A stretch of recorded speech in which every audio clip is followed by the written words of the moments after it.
Halo Sobat Sip, siapa di antara Anda yang sudah tidak sabar menunggu THR atau gaji ke-13 tiba? Saya minta agar pemberian THR bagi pekerja swasta, BUMN, BUMD diberi paling lambat 7 hari sebelum Hari Raya Idul Fitri. Saya yakin banyak dari Anda yang senang saat mendengar kabar ini.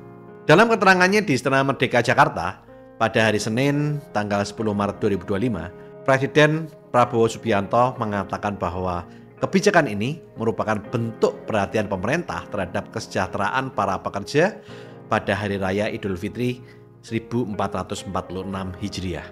Di samping pekerja di sektor formal, pemerintah juga memberikan perhatian khusus kepada para pengemudi dan kurir online karena telah memberikan kontribusi penting dalam mendukung layanan transportasi dan logistik di Indonesia. Presiden mengungkapkan bahwa saat ini terdapat 250.000 pekerja pengemudi kurir online aktif dan 1-1,5 juta pekerja berstatus paruh waktu. Semoga dengan kebijakan ini para pekerja dan para pengemudi online dapat merasakan libur dan mudik dan bisa merayakan Idul Fitri dalam keadaan yang baik. Untuk itu pemerintah menghimbau kepada seluruh perusahaan layanan angkutan berbasis aplikasi untuk memberi bonus hari raya kepada pengemudi dan kurir online dalam bentuk uang tunai dengan mempertimbangkan keaktifan kerja. Saat ini mungkin banyak di antara Anda yang punya daftar belanjaan impian, rencana liburan yang seru, atau bahkan keinginan untuk ganti gadget baru untuk merayakan Lebaran. Tapi sebelum kita terlena dengan euforia sesaat, pernahkah kita berpikir bagaimana caranya agar uang THR dan gaji ke-13 ini benar-benar bermanfaat maksimal untuk diri kita? Nah, di video kali ini kita akan membahas tuntas kelola keuangan bijak saat THR atau gaji ke-13 tiba. Saya akan kupas tuntas tips agar uang THR Anda tidak habis hanya untuk kesenangan sesaat, tetapi juga bisa menjadi fondasi keuangan yang lebih kuat untuk masa depan Anda.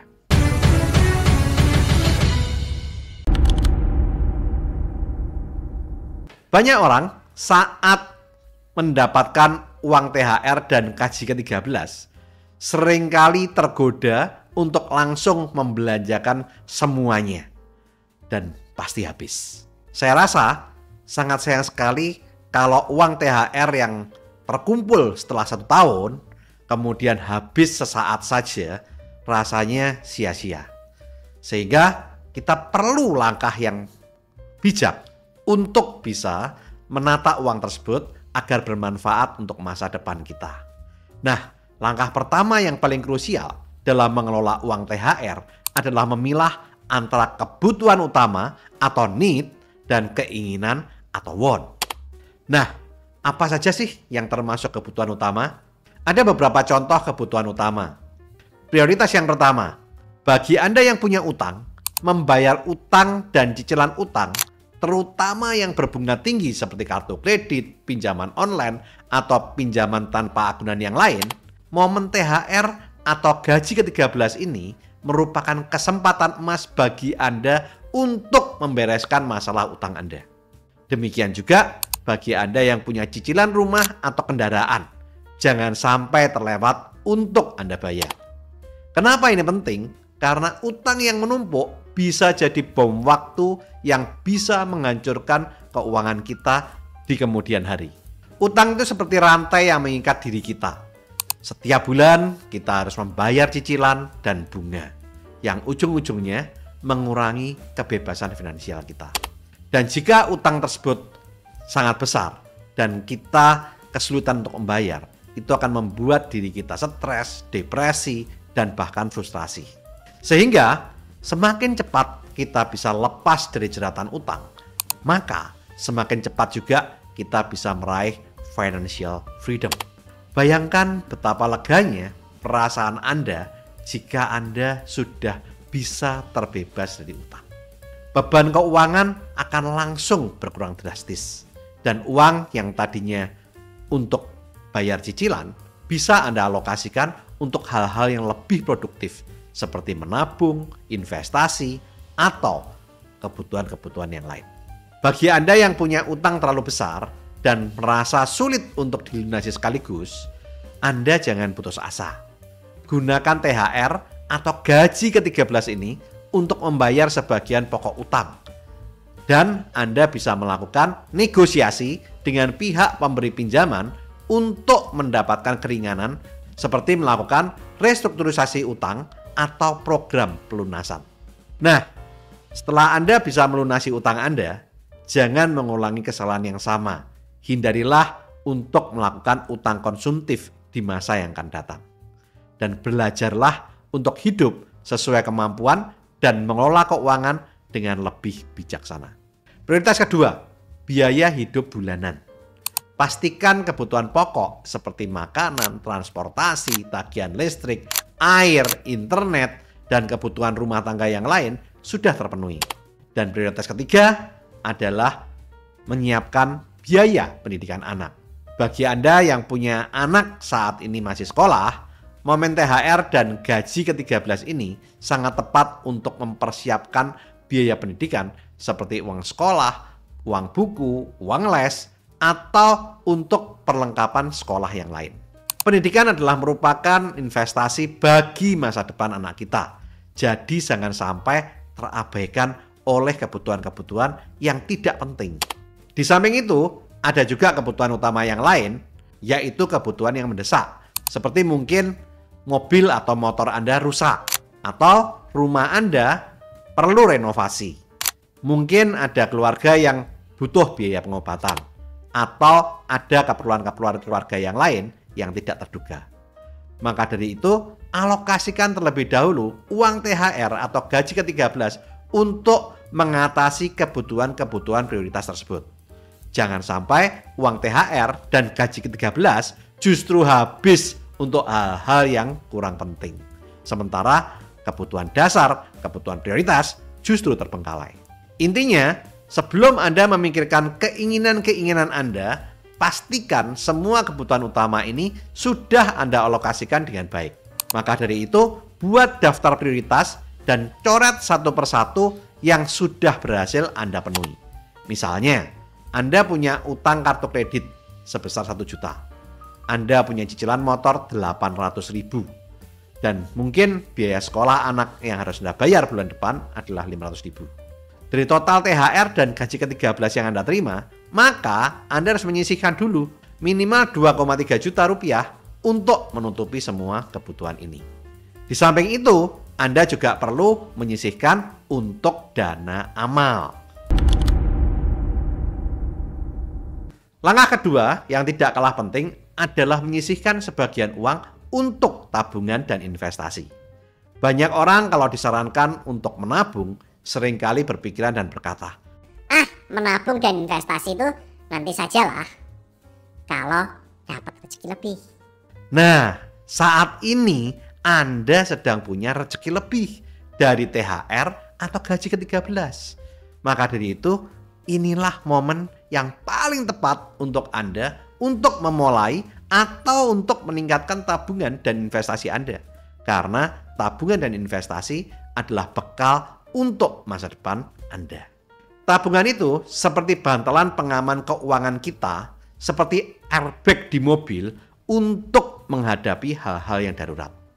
Sedangkan investasi adalah merupakan mesin uang yang akan bekerja untuk kita di masa yang akan datang untuk menghasilkan passive income dan mencapai tujuan keuangan kita jangka panjang. Mungkin banyak dari Anda yang saat ini masih meremehkan dana darurat. Padahal dana darurat ini adalah benteng pertahanan keuangan kita dari berbagai kejadian yang tak terduga yang bisa menimpa diri kita atau diri keluarga kita kapan saja. Kejadian tak terduga itu bisa macam-macam, seperti kehilangan pekerjaan. Mungkin perusahaan tempat kita bekerja tiba-tiba merumahkan karyawan atau bahkan mem-PHK. Saat ini cukup banyak perusahaan yang tiba-tiba melakukan PHK karena keadaan keuangan perusahaannya yang berantakan karena kondisi keuangan global yang saat ini sedang tidak menentu. Kejadian tak terduga yang lain bisa berupa sakit atau kecelakaan. Dan biaya pengobatan dan rumah sakit itu sangat mahal. Ada kemungkinan juga kendaraan kita, mobil atau motor, rusak. Mungkin tiba-tiba mogok dan butuh biaya perbaikan yang besar. Atau mungkin bisa saja terjadi kondisi bencana alam seperti rumah banjir atau tanah longsor atau kondisi yang lain. Nah, jika kita tidak punya dana darurat, saat kejadian-kejadian tersebut datang menimpa kita, pasti kita akan kebingungan. Saat itu, maka mungkin kita terpaksa harus berutang. Tapi masalahnya, belum tentu ada yang mau minjamin. Dan mungkin dalam kondisi tersebut, kita terpaksa harus menjual aset kita untuk menutupi biaya darurat. Padahal kita tahu menjual aset itu tidak mudah. Dan seringkali kalau kita menjual dalam kondisi kepepet, maka harganya seringkali akan murah. Nah, itulah pentingnya dana darurat agar kita tidak terjerumus dalam masalah keuangan yang parah. Nah, berapa idealnya dana darurat yang harus kita punyai? Minimal 3-6 kali pengeluaran bulanan kita. Misal, pengeluaran bulanan kita 5 juta. Maka, dana darurat yang harus kita miliki adalah sekitar 15 sampai dengan 30 juta. Memang hal ini terdengar besar, tapi percayalah, ini akan sangat membantu Anda saat terjadi kondisi darurat. Nah, Anda bisa bayangkan jika setiap kali mendapat THR atau gaji ke-13, Anda selalu menyisihkan sebagian untuk tabungan, maka lama-kelamaan jumlahnya pasti akan sangat besar. Kita bisa punya dana darurat yang jumlahnya cukup besar, punya dana pensiun yang cukup, dan bahkan mungkin bisa mewujudkan impian-impian besar kita seperti punya rumah idaman, liburan keliling dunia, atau memberikan pendidikan yang terbaik untuk anak-anak kita. Nah, berapa ideal dana darurat yang harus kita sisihkan dari total THR atau gaji ke-13 kita? Ya, usahakan Anda bisa minimal antara 10-20% dari THR Anda untuk dana darurat. Kalau bisa lebih. Tentu semakin banyak akan semakin baik. Tetapi Anda perlu menyesuaikan dengan kemampuan dan tujuan keuangan Anda. Nah, berikutnya kita perlu melakukan investasi. Karena investasi merupakan mesin uang yang bekerja untuk diri kita. Ada banyak sekali pilihan instrumen yang bisa Anda pertimbangkan untuk melakukan investasi, sesuai dengan profil resiko dan jangka waktu investasi Anda. Contohnya, untuk yang konservatif, Anda bisa investasi di tabungan konvensional atau deposito, di mana tabungan konvensional dan deposito merupakan instrumen investasi yang paling aman dan mudah, dan cocok untuk dana darurat jangka pendek. Tapi hati-hati ya, Anda harus mencari tabungan atau deposito yang bunganya di bawah LPS, supaya dijamin oleh lembaga penjamin simpanan. Kalau Anda melakukan deposito atau tabungan yang bunganya melebihi LPS, bisa tidak dijamin kalau banknya sewaktu-waktu bangkrut. Instrumen investasi yang lain adalah reksadana, di mana reksadana ini ada 4 jenis. Yang pertama adalah reksadana money market, yang merupakan instrumen reksadana yang paling konservatif karena ditempatkan di money market. Yang kedua adalah reksadana fixed income, yang merupakan reksadana yang ditempatkan di obligasi. Ini pun juga relatif aman. Nah, yang ketiga ada reksadana saham. Di sini reksadana saham memang menawarkan imbal hasil yang tinggi, tetapi juga memiliki resiko yang juga tinggi. Nah, bagi Anda yang mau investasi yang moderate, Anda bisa membeli reksadana campuran, di mana dalam hal ini fund manager akan menempatkan dananya sebagian di money market, sebagian di fixed income, dan sebagian di saham. Nah, dalam hal ini karena reksadana campuran memiliki potensi keuntungan yang cukup tinggi, maka dalam hal ini resikonya pun juga relatif moderate. Nah, reksadana ini adalah merupakan instrumen investasi yang dikelola oleh fund manager profesional. Dan Anda dengan membeli reksadana campuran Anda sama dengan melakukan diversifikasi investasi. Instrumen investasi yang lain ada emas, di mana emas saat ini nilainya memang sedang naik tinggi, ya. Dan instrumen emas ini merupakan salah satu instrumen lindung nilai terhadap inflasi. Di samping itu ada juga instrumen saham, di mana instrumen saham memiliki potensi keuntungan yang tinggi, tapi juga memiliki resiko yang tinggi. Sehingga cocok untuk investasi jangka panjang dengan Anda harus memiliki pemahaman yang baik terhadap saham-saham yang Anda beli. Instrumen investasi yang lain ada properti, yang merupakan investasi jangka panjang yang nilainya cenderung terus meningkat, tapi membutuhkan modal yang cukup besar. Dan saat ini ada juga instrumen yang lagi tren, yaitu cryptocurrency, seperti Bitcoin atau Ethereum. Ada juga yang altcoin. Tapi Anda harus tahu bahwa memang potensi keuntungannya besar, tapi resikonya juga sangat besar. Nah, Anda bisa memilih instrumen investasi mana yang cocok untuk profil resiko dan usia Anda. Tapi investasi apapun yang Anda pilih, Anda harus meluangkan waktu terlebih dahulu untuk mempelajari. Jangan melakukan investasi di produk yang Anda tidak pahami. Maka dari itu, Anda harus teliti sebelum membeli. Karena instrumen investasi yang Anda beli tidak bisa Anda jual kembali dengan harga yang sama jika Anda salah melakukan pembelian. Anda harus mengetahui resiko dan keuntungan daripada investasi yang Anda lakukan. Dan kalau Anda mau aman, lakukanlah diversifikasi. Don't put your egg in one basket. Jangan taruh semua telur Anda dalam satu keranjang. Lakukan penyebaran investasi Anda ke berbagai instrumen investasi untuk mengurangi resiko. Dan lakukan secara rutin dan konsisten. Jangan hanya saat dapat THR atau gaji ke-13 saja. Nah, di samping itu, Anda harus memilih platform yang terpercaya dan pastikan platform investasi yang Anda gunakan legal, terpercaya, terdaftar, dan diawasi oleh Otoritas Jasa Keuangan atau OJK. Misalkan Anda konsisten menyisihkan Rp1 juta setiap dapat THR atau gaji ke-13 untuk investasi reksadana dengan potensi imbal hasil rata-rata 8% per tahun.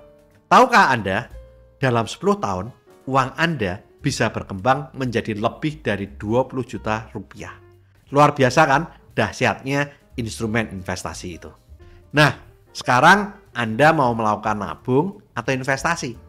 Atau sebaiknya Anda melakukan dua-duanya.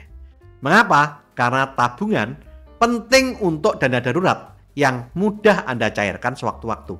Sedangkan instrumen investasi merupakan mesin uang Anda untuk bisa mempunyai dana yang besar di masa yang akan datang. Langkah ketiga, hindari pengeluaran yang konsumtif. Banyak orang saat punya uang lebih, apalagi saat suasana liburan seperti menjelang lebaran, maka godaan untuk belanja barang-barang yang sebenarnya tidak terlalu dibutuhkan itu besar sekali. Apalagi kalau lihat diskon dan promo yang menarik. Wah, bisa gelap mata. Ingat ya, THR dan gaji ke-13 itu bukan uang kaget yang bisa dihambur-hamburkan begitu saja. Ini merupakan rezeki tambahan yang harus kita syukuri dan kita manfaatkan sebaik-baiknya. Jangan sampai uang ini habis untuk hal-hal konsumtif yang hanya memberikan kesenangan sesaat, tetapi tidak memberikan manfaat jangka panjang. Tahan diri dari godaan untuk menghabiskan uang secara konsumtif. Belilah barang-barang yang benar-benar Anda butuhkan, bukan sekedar Anda inginkan. Buatlah daftar belanja sebelum Anda pergi berbelanja, agar tidak tergoda untuk membeli barang-barang yang tidak perlu. Agar Anda tidak gelap mata dan kalap saat berbelanja. Karena gaya hidup konsumtif seringkali menjadi penghalang terbesar dalam kita meraih kebebasan finansial. Banyak orang seringkali merasa bahwa penghasilan mereka habis tanpa tahu kemana perginya. Karena finansial, jika tidak dikelola dengan baik, bisa membuat semua uang yang kita miliki habis. Dan bahkan banyak orang yang seringkali memiliki utang yang banyak, bahkan menumpuk dan mengalami kesulitan keuangan di masa depan. Nah, apa saja sih yang termasuk pengeluaran konsumtif? Contohnya beli barang-barang fashion yang nggak perlu, seperti baju baru, tas baru, sepatu baru, yang sebenarnya di lemari kita sudah penuh. Tapi karena kita ingin dan harganya diskon, ya akhirnya kita beli. Padahal sebetulnya itu hanya keinginan, bukan kebutuhan dasar. Pengeluaran konsumtif yang lain, beli gadget terbaru yang tidak mendesak. Kita mungkin ganti HP atau laptop, padahal yang lama masih berfungsi dengan baik. Tapi karena supaya kelihatan keren, nah banyak orang yang seringkali membeli, walaupun kondisinya tidak terlalu memerlukan. Pengeluaran konsumtif yang lain lagi, sering makan di restoran yang mewah. Saya tidak berkata bahwa Anda tidak boleh makan di restoran mewah. Sesekali boleh, tapi ya jangan sering-sering, apalagi tiap hari. Ya itu membuat Anda boncos. Kemudian hiburan yang berlebihan, seperti nonton bioskop tiap minggu, karaokean, padahal keuangan lagi pas-pasan. Nah, banyak orang saat saya ngomong seperti ini, mereka mengatakan, aku butuh healing. ya, kalau Anda healing dalam kondisi keuangan Anda baik, keuangan Anda banyak, dan semuanya kondisi bagus, itu nggak ada masalah. Tapi kalau kondisi Anda sedang pas-pasan, Anda paksa healing, Anda bukannya refreshing, tapi Anda justru setelah itu akan pening untuk membayar utang-utang Anda. Nah, maka dari itu, jangan membeli barang-barang karena lapar mata saat diskon atau karena ingin terlihat keren, padahal sebenarnya nggak butuh. Nah, saya punya strategi jitu buat Anda agar bisa mengelola keuangan dengan lebih bijak dan tidak terjebak dalam gaya hidup yang konsumtif. Yang pertama, buat daftar belanja sebelum Anda pergi berbelanja.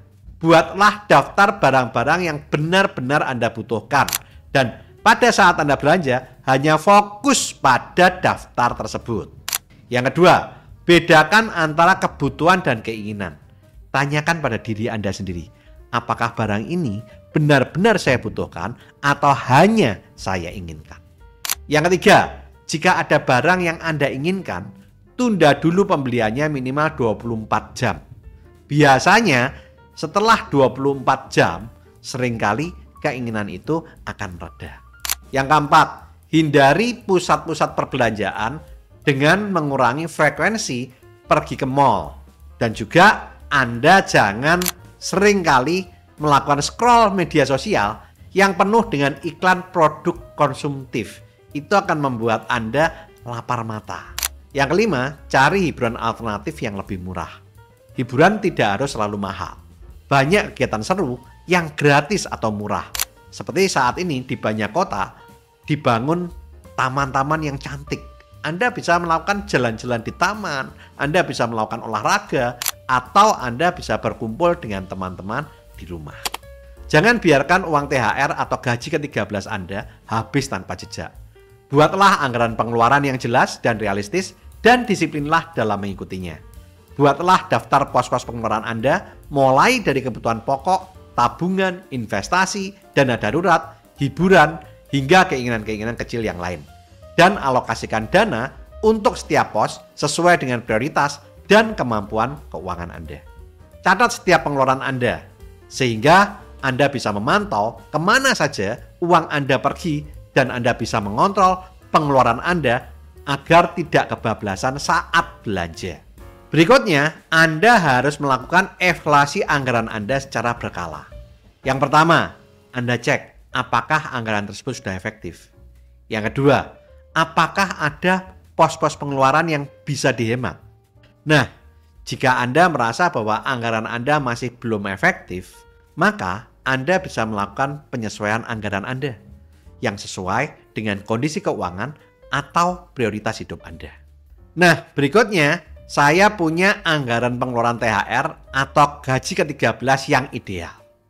Yang pertama, untuk kebutuhan utama, seperti untuk bayar utang, bayar cicilan utang, atau untuk biaya hidup, itu besarnya 50%. Yang kedua, untuk investasi 20%. Yang ketiga, untuk dana darurat 10%. Nah, yang terakhir, baru untuk hiburan dan keinginan saat Anda mau merayakan Lebaran, yaitu 20%. Nah, angka persentase ini adalah kondisi yang ideal. Anda bisa menyesuaikan dengan kondisi dan prioritas Anda masing-masing.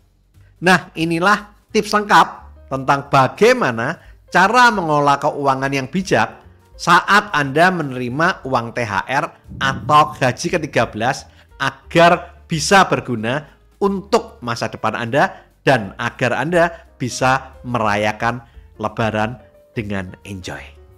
Sebelum saya mengakhiri video saya, camkan hal ini baik-baik. Uang yang banyak tidak akan berarti apa-apa jika tidak dikelola dengan baik. Dengan pengelolaan keuangan yang bijak, berapapun uang yang Anda punyai akan bisa memberikan manfaat yang maksimal untuk diri Anda. Jadikan momen THR atau gaji ke-13 ini sebagai fondasi awal untuk membangun masa depan keuangan Anda yang lebih baik. Mulailah dari prioritaskan kebutuhan utama, lunasi utang-utang Anda, sisihkan untuk menabung dana darurat dan investasi, hindari pengeluaran-pengeluaran yang konsumtif, dan rencanakan pengeluaran dengan bijak. Ingat, THR atau gaji ke-13 bukan uang kaget yang bisa Anda hambur-hamburkan begitu saja. Ini adalah rezeki tambahan yang harus kita syukuri dan manfaatkan dengan sebaik-baiknya. Jangan sampai uang THR habis untuk hal-hal konsumtif yang hanya memberikan kesenangan sesaat, tetapi tidak memberikan manfaat untuk jangka panjang.